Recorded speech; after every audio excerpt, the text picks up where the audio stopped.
ఇవ్వాలి. అట్లా ఇవ్వకుండా 10,000 రూపాయల నుంచి 25,000 రూపాయల వరకు కూడా.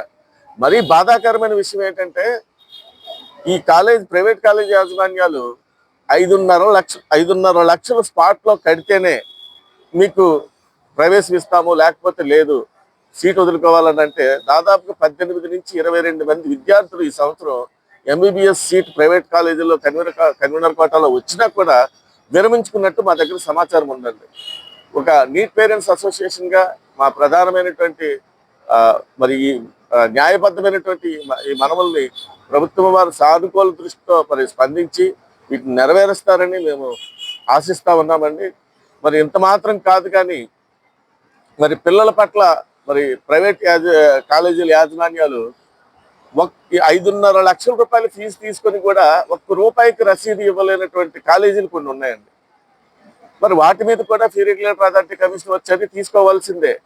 మేమెళ్తే మమ్మల్నే బెదిరించేటటువంటి పరిస్థితుల్లో కొన్ని కాలేజీలు ఉన్నాయి. మరి పిల్లలు ఒక లెక్క, వాళ్ళకి మా దగ్గర 5.5 సంవత్సరాలు ఉంటారు, ఏం చేసినా మేము చెల్లుతుందనే దౌర్జన్యానికి దిగేటటువంటి పరిస్థితి ప్రైవేట్ కాలేజీల్లో కనబడతా ఉంది. మరి ఈ విధానాలన్నింటినీ కూడా మేము నిరసిస్తున్నాం, ప్రభుత్వానికి విన్నవించుకుంటున్నాం.